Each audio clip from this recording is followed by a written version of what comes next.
बच्चों, क्लासरूम जैसी पढ़ाई में एक बार फिर से आपका स्वागत है। तो आज हम क्लास 9 का 5th चैप्टर पढ़ेंगे कोशिका। जो बेटा मैंने आपको पहली क्लास में कोशिका के भाग बताए थे और उनको एक एक करके मैंने डिस्कस किया था। तो पहला मैंने आपको कोशिका भित्ति और कोशिका भित्ति मैंने आपको बता दिया था। कोशिका झिल्ली भी मैंने आपको क्लास में कवर करा दिया था। आज हम तीसरा भाग पढ़ेंगे केंद्रक, ठीक है, और उसके बारे में जानेंगे। तो जल्दी से आप सभी बच्चे अपनी नोटबुक निकाल लीजिए और जो भी पॉइंट्स मैं यहाँ पे आपको कवर कराऊँ आप मेरे साथ लिख के रहिए। चलिए स्टार्ट करते हैं।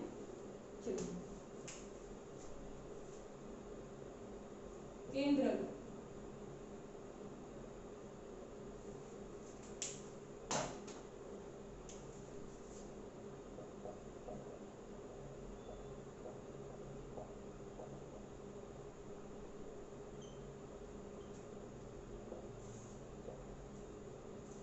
केंद्रक बेटा, पहले इसका एक बार डायग्राम बना लेते हैं, ठीक है। मेरे साथ भी आप ड्रॉ कीजिए।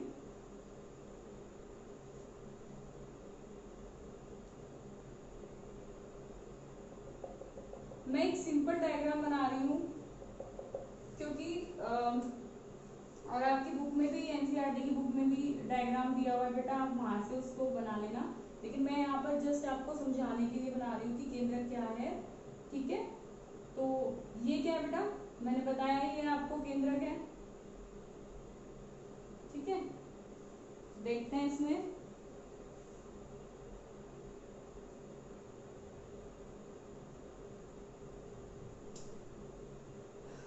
ये एक केंद्रक है बच्चे, ठीक है। जैसे आपकी मैंने कोशिका बनाकर दिखाई थी, कोशिका के अंदर ये केंद्रक होता है, ये केंद्रक है, ठीक है ना। और ये क्या है, कोशिका द्रव्य है, ये कोशिका द्रव्य है, ठीक है। और ये केंद्रक है। तो ये पूरा डायग्राम एक केंद्रक का ही है, ठीक है। जैसे इसकी कोशिका की जो बाहर की झिल्ली है उसको हम क्या कहते हैं, बाहर की परत को कोशिका झिल्ली कहते हैं, कोशिका झिल्ली। इसी प्रकार से ये जो बाहर की, ये तो आपके है ही, ये अंदर की तरफ है आपका, ये वाली जो होगी ये केंद्रक झिल्ली होती है जो उसको कवर करती है, केंद्रक झिल्ली, ठीक है बेटा। ये जितना भी इसके अंदर डीएनए प्रेजेंट होता है, क्रोमोसोम प्रेजेंट होता है, ठीक है, तो ये सब है इसके अंदर, इसको बोलेंगे, ठीक है। और इसको हम बोलते हैं क्या, इंग्लिश में बोलते हैं न्यूक्लियोलस, इसको न्यूक्लियोलस,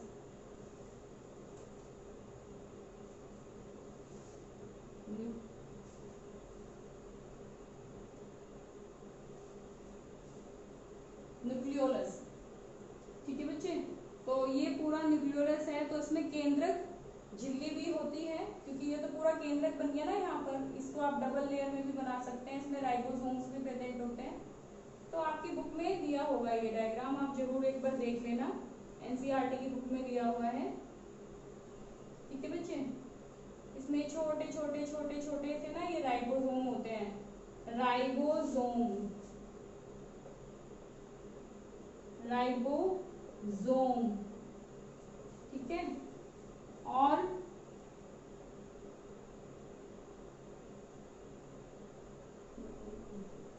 ठीक है, इसके अंदर ये वाली, ठीक है, और ये बाहर वाली, ये हो गई इसकी आउटर मेम्ब्रेन, आउटर मेम्ब्रेन। और ये अंदर वाली जो है ये इनर मेम्ब्रेन हो गई, इनर मेम्ब्रेन, यानी बाहर की बाह्य झिल्ली, सॉरी ये बाह्य झिल्ली है, और ये क्या है,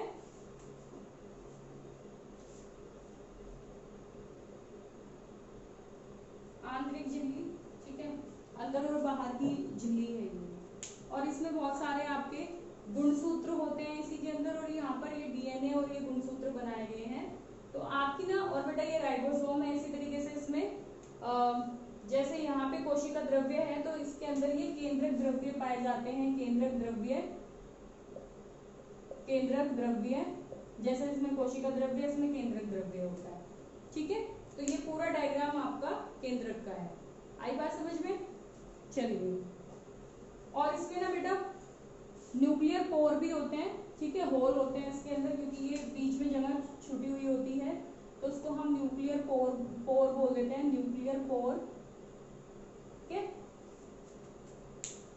कुछ नाम इंग्लिश में कुछ हिंदी में है, कोई इससे कोई फर्क नहीं पड़ता कि आप इसको इंग्लिश में हिंदी में, मैडम हमें हिंदी में ही लिखना है, तो ऐसा कोई मतलब ऐसा कोई जरूरी नहीं है। अगर आपको इंग्लिश में भी इनके नाम याद है तो आप इंग्लिश में भी लिख सकते हैं। ठीक है बच्चे, चलिए अब इसके बारे में थोड़ा सा जान लेते हैं। मेरे साथ लिखो, केंद्रक क्या है? तो सबसे पहले बेटा केंद्रक की खोज किसने की थी?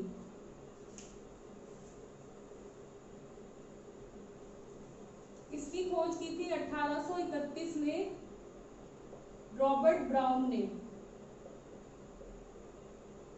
ठीक है, रॉबर्ट ब्राउन ने केंद्रक की खोज की। ठीक है, पहला पॉइंट तो ये हो गया। दूसरा पॉइंट ये है हमारी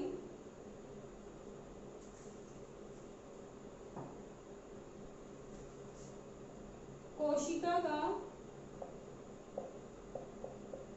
सबसे महत्वपूर्ण अंग है। क्यों है बेटा ये महत्वपूर्ण अंग? क्योंकि ये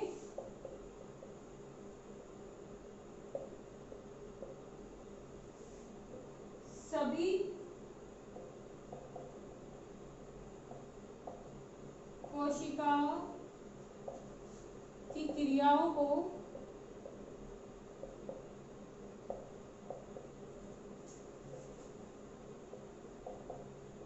नियंत्रित करता है। जितनी भी हमारी कोशिकाओं के अंदर काम हो रहा है बेटा, जो भी कोशिकाएं हमारे शरीर के अंदर, हमारी बॉडी के अंदर काम करती है, उन सबको कंट्रोल कौन करता है? न्यूक्लियस करता है। न्यूक्लियस यानी केंद्रक करता है। ठीक है बच्चे, तो इसलिए ये हमारे शरीर का सबसे महत्वपूर्ण अंग है। इसको न्यूक्लियस कहते हैं हम इंग्लिश में, केंद्रक को। और इसकी खोज किसने की थी? 1831 में रॉबर्ट ब्राउन ने की थी। ठीक है, चलिए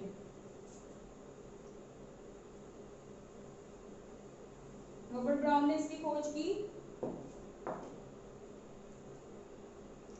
ये कोशिका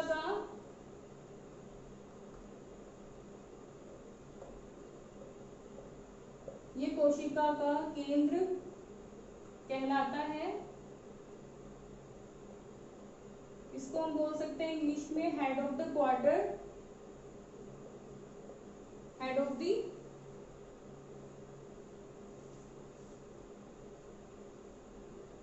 quarter of the cell, right, ये भी बोल सकते हैं। तो अगर एग्जाम में आए कि head of the quarter of cell किसको कहा जाता है, तो केंद्रक को कहा जाता है। राइट बच्चे,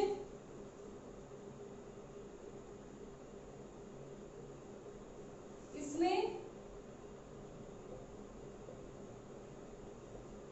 दो परत होती हैं। कौन सी परत है? मैंने आपको बताई थी, जिसको हम क्या कहते हैं? केंद्रक झिल्ली कहते हैं। क्या कहते हैं बेटा? केंद्रक झिल्ली कहते हैं, जिसमें बाह्य और दो झिल्ली होती है ना आपकी, बाह्य और आंतरिक, बाह्य और आंतरिक झिल्ली, ये मैंने आपको बताई थी, नोट करी हो तो आपने। ठीक है, तो ये दो परत से मिलकर बना है केंद्रक हमारा, जिसमें बाह्य परत और आंतरिक झिल्ली होती है। ठीक है, ठीक है। फिर जैसे हमारी कोशिका में कोशिका द्रव्य होता है, ऐसे ही हमारे केंद्रक के अंदर केंद्रक द्रव्य होता है। तो केंद्रक द्रव्य में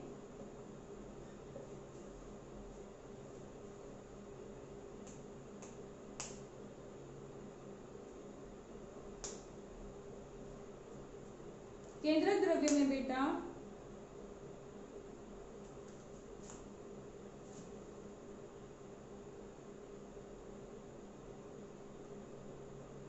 केंद्रकाय और क्रोमेटिन होते हैं, क्रोमेटिन होते हैं। ठीक है,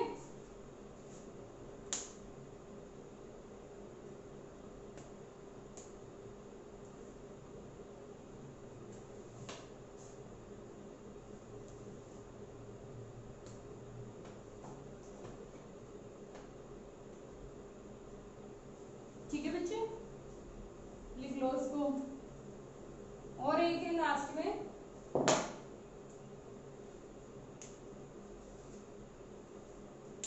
लास्ट में है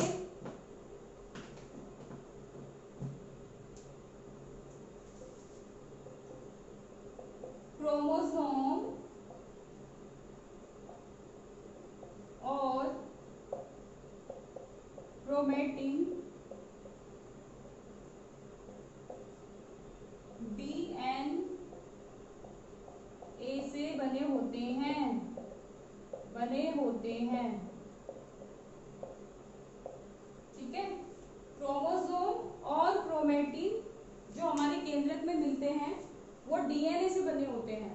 ठीक है,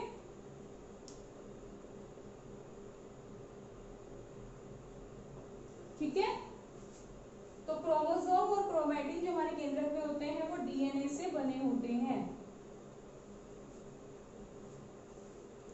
और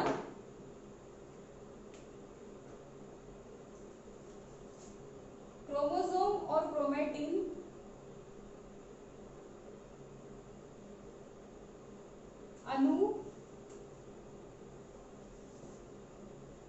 आनुवांशिक सूचनाओं को एक पीढ़ी से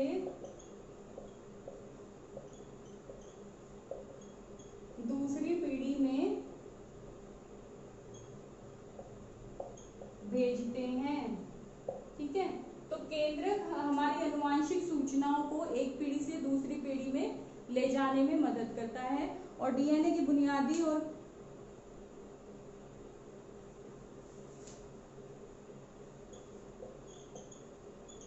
डीएनए के मात्रक को हम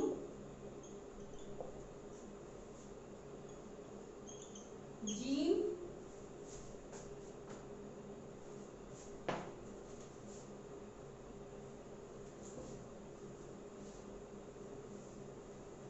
डीएनए के मात्रक को हम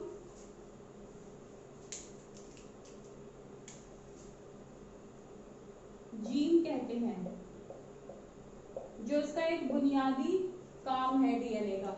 तो सभी डीएनए में हमारे जीन मिलते हैं बेटा। ठीक है, तो इसका केंद्रक का क्या काम हो गया बेटा? सबसे पहली बात तो ये हमारी सभी कोशिकाओं का जो भी काम करते हैं हमारी कोशिकाओं, उसको ये नियंत्रित करती है केंद्रक। ठीक है, हमारे केंद्रक में दो स्तरीय हमारा केंद्रक होता है, पहली परत और बाहर की परत और आंतरिक परत से मिलकर बना होता है, जिसको केंद्रक झिल्ली कहा जाता है। और दूसरी बात, इसको रॉबर्ट ब्राउन ने खोजा था केंद्रक को। केंद्रक का सबसे महत्वपूर्ण जो काम है, क्योंकि हमारे केंद्रक के अंदर बेटा डीएनए, गुणसूत्र और हमारे क्रोमेटिन प्रेजेंट होते हैं, तो ये जितना भी क्रोमोसोम है या फिर हमारे क्रोमेटिन है, ये डीएनए से मिलकर बने होते हैं। और क्रोमेटिन ना धागे जैसी संरचना होती है। ठीक है बच्चे, तो ये हमारे जो आनुवांशिक गुण होते हैं, हमें जो हमारे मम्मी पापा से मिलते हैं, वो हमें पीढ़ी दर जो आगे फॉरवर्ड करता है, एक पीढ़ी से दूसरी पीढ़ी में और दूसरी पीढ़ी से तीसरी पीढ़ी में, जो भी हमारे आनुवांशिक गुणों को ले जाने में मदद करता है, तो वो केंद्रक ही करता है। और केंद्रक में कौन सा पार्ट करता है, केंद्रक का कौन सा भाग करता है? वो करता है डीएनए। ठीक है बच्चे, तो ये इसका महत्वपूर्ण रोल है, किसका? केंद्रक का। ठीक है, तो ये इसका महत्वपूर्ण काम है केंद्रक का, कि ये हमारे पीढ़ी दर चीजों को भेजने में मदद करता है। मान लीजिए मैंने यहाँ पर केंद्रक बनाया, ठीक है। अब ये आपको ना धागे जैसी संरचना दिख रही है, ये धागे जैसी संरचना है, धागे जैसी संरचना, इसको हम यहाँ क्या कह रहे हैं, क्रोमोसोम, क्रोमोसोम। और इसको हम क्या कहेंगे इंग्लिश में, सॉरी हिंदी में गुणसूत्र बोलते हैं, ठीक है। और इसी में हमारा डीएनए भी होता है, ठीक है। और ये जो हम कहते हैं ना हमारे अंदर इतने क्रोमोसोम है, एक्स वाई लाइक दिस, ठीक है। तो ये एक्स वाई क्रोमोसोम तो मिलते हैं नर के अंदर, मेल के अंदर, ठीक है। लड़कों में ये क्रोमोसोम होते हैं और गर्ल्स में ये वाले क्रोमोसोम होते हैं एक्स एक्स, ठीक है बच्चे। तो ये क्रोमोसोम हो गए। अब धागे जैसी संरचना है बेटा, तो उसको ना एक्स तरीके से, ये इस तरीके से बनता है। गुणसूत्र जो होंगे वो कुछ इस तरीके से देखने को मिलते हैं आपको, इस तरीके से संरचना होती है इसकी। और इसके अंदर आपका डीएनए होता है, इसी के अंदर आपका डीएनए होता है, ये ठीक है, ये डीएनए होता है, ठीक है। डीएनए इस तरीके से होता है।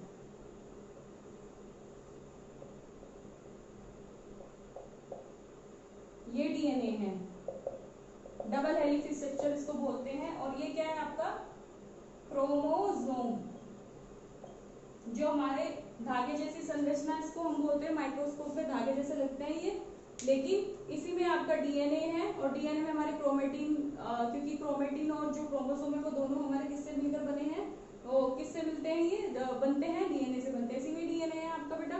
और ये डीएनए ही आपकी जो क्योंकि डीएनए में ही बहुत सारे जीन्स प्रेजेंट होते हैं, तो हमारा जो मात्रक है डीएनए का वो जीन है।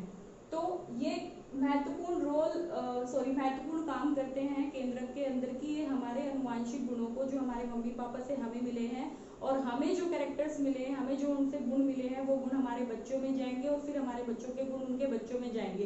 तो ये जनरेशन टू जनरेशन फॉरवर्ड होते चले जाते हैं, मतलब एक पीढ़ी से दूसरी पीढ़ी में जाते हैं, ठीक है। तो आज के लिए बेटा बस इतना ही। आज हमने केंद्रक का भाग पढ़ा, कोशिका का जो भाग है तीसरा केंद्रक, उसके बारे में हमने जाना। और फोर्थ जो है वो हम आगे की क्लास में देखेंगे, ठीक है बच्चे। तो आज के लिए इतना ही। आज हमने ये केंद्रक के बारे में जाना, ठीक है बेटा। और डायग्राम भी मैंने बनाया, तो वो भी आप जरूर ड्रॉ कर लीजिएगा। और आज की क्लास आपको मेरी कैसी लगी मुझे कमेंट करके जरूर बताएं, ताकि बेटा मैं आगे भी और क्लास आपके लिए लेकर आ सकूं, ठीक है। और मेरी क्लास को आप सब्सक्राइब, लाइक एंड शेयर करना ना भूलें। थैंक यू बच्चों।